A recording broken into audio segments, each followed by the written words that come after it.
So we are halfway through season 6, and you've been listening to our incredible guests. I'm sure you've picked up a ton of new ideas and inspiration, but here is one thing that I want to make sure you understand. None of that matters if you're still feeling in what I like to call almost there mode. You know what I mean? Your brand is close, but something feels off. It feels maybe a little stuffy, a little corporate, a little too much chat GPT maybe. It feels like a competitor. It doesn't quite click with you and who you are and where you've become. And because of that, you hesitate to put yourself really out there.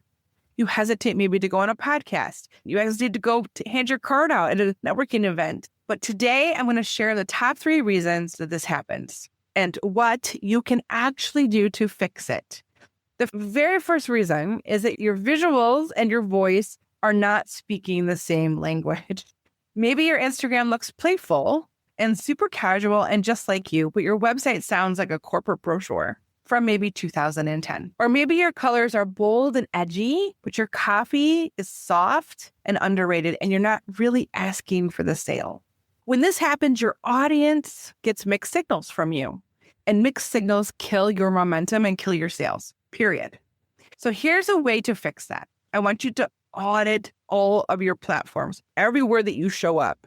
So if you show up in an email, if you show up on Instagram, LinkedIn, everywhere you show up, and ask yourself, if someone looked at this and read my words, would they feel like it came from the same exact person? And if the answer is no, then it's time to start aligning. So one thing I've seen here, even with marketers, is that they have different handles on different social media sites. That's super confusing. So what is one phrase, one word? If it's your method, if it's the name of your business, what is the thing that you can have across all of the platforms so that it's the same no matter where they go? That's a great way to start. And then to create a about us or a description that is the same across all the different channels as well. The second reason is your brand hasn't kept up with you. You've grown, you've evolved, but your branding is still stuck in the early days. I see this all the time. You have refined, you have grown as a business person. You have gotten a little bit more sophisticated. You understand the market better. You understand what you're doing better, and you have so much more clarity.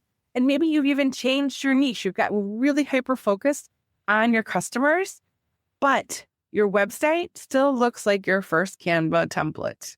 Now, what can you do to fix that? Every year, revisit your messaging and your imagery and make sure they still match the business you're running now and the one you want to become.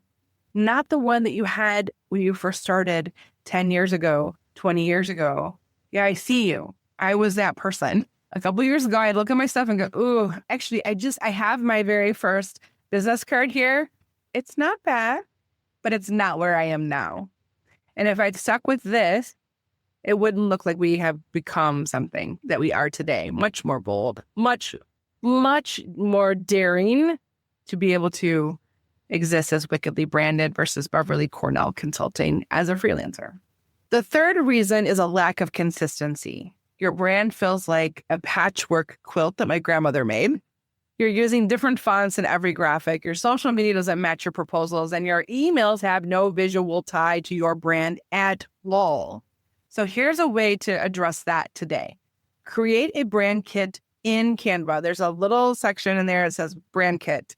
Put in your colors, your actual hex code colors if you have them, the fonts you want to use for the heading and the subheading, any logos and icons and rules, and examples of how you want your brand to show up. And then you have to actually use it every single time. We create template kits for our clients all the time so that they can take them and use them and maybe change the background a couple times, change some direction. We'll build a kit, we'll build the templates so that they have them ready to go to use them going forward. So if you need help with that, we can certainly help you with that, but you can certainly do this on your own as well. I want to remind you, activation is not about perfection. As a recovering perfectionist, it's about creating enough alignment that you can confidently show up now. The perfect brand does not exist. If it did, gosh, we would be on the hunt for it. but it evolves. It's organic. It grows with you as you grow and evolve. In my last episode of the season, I'm going to walk you through a simple 90-day plan to fully activate your brand step by step so that you stop stalling and start showing up, because your brand can't connect with the right people that you love to work with and love to help if it's hiding in what I call the almost there mode. So let's change that. Let's be bolder. Let's make those baby steps. Let's get out of our own way with perfection and dare to be wickedly branded. Wow, what an incredible conversation we just had. I hope that this episode lit a little bit of a fire under you to finally bring your brand to life in a way that feels true to you.